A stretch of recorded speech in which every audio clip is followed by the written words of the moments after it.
Сәлем достар, бүгін сіздерге пайдалы ақпарат, тоқылған өнімдерді қалай өңдейміз, соны айтатын болам.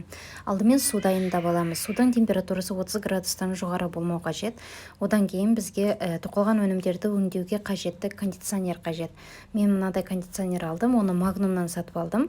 Сіздер өздеріңіз қалаған кондиционерді қолдансаңыздар болады. Немесе кондиционердің орнына детский шампуньді да қолдануға болады.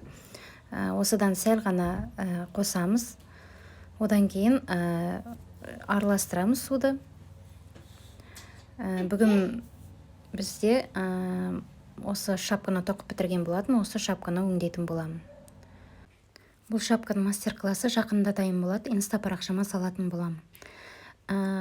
Өңдеген кезде алдымен суға осылай малып аламыз да. Одан кейін отвороттың бірінші алмай барлық жағынан жаймен бір-бірлеп қысып шығамыз. Осылайынан қатты ысқыламаймыз. Тек бір қысамыз осылайынан. Мен көрсеткен тәрізді. Одан кейін барып отворотын шешіп, уже полный айналдырып, өңдеп шығамыз. Әр киімді тоқығаннан кейін міндетті түрде осылай өңдеу қажет. Әр мастер әртүрлі өңдейді. Біреулер кір машинасында өңдейді, біреулер қолмен өңдейді. Бірақ қолмен өңдегенде де әртүрлі жолдармен өңдейді. Мен сіздерге өзім қалай өңдеймін, сол жолды көрсетіп жатырмын. Мен ешқашан кір машинасында өңдемеймін, себебі кір машинасында өңделген тоқылған өнімдер өз формасын сақтап алмайды. Өңдеп болғаннан кейін. Міне осылайынан қысып, жаймен шамамен 5-15 минуттай осылайынан біз өңдеп шығамыз. Жан-жағынан қысып, ешқашан қыспаймыз қатты, сықпаймыз. Осылайынан өңдеп аламыз. Және бір киімді бір суда өңдейміз, яғни бірнеше киімді бір суда өңдеп алуға болмайды. Осылайынан өңдеп болғаннан кейін жайлап шетінен, әрбір шетінен жаймен ғана қысып, судан шығарамыз осылайынан. Инста парақшамдағы тіркелушілердің бірі сұраған болатын, ВТО қалай жүргізесіз деп.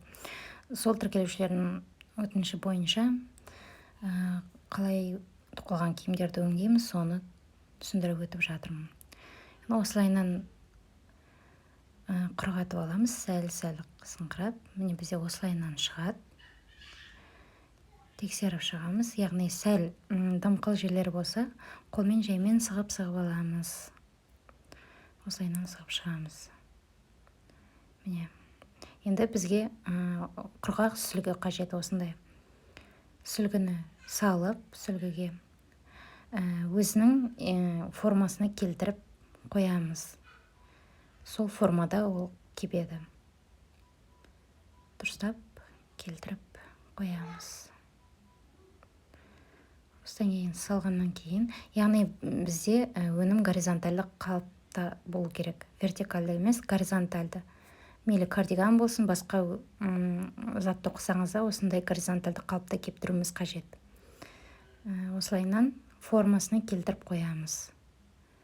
Одан кейін үстінен жаңағы сүлгінің екінші жағымен жауып қоямыз.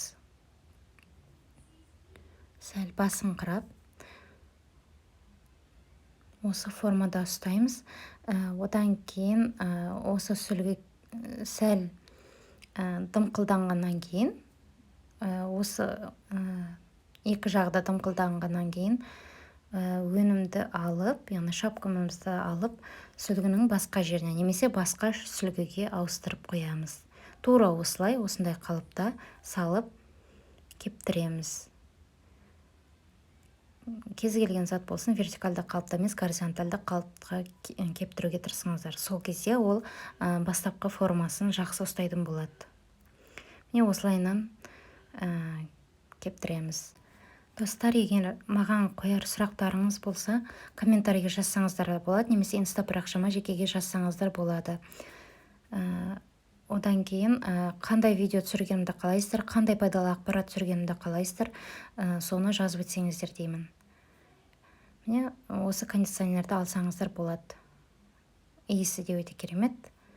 Мен үнемі осы кондиционерді аламын. Составы да өте жақсы, балалар киімдеріне арналған және гипоаллергенді, яғни 98% табиғи құрамда. Сау болыңыздар достар, каналыма тіркеліп лайк басып кетуді ұмытпаңыздар.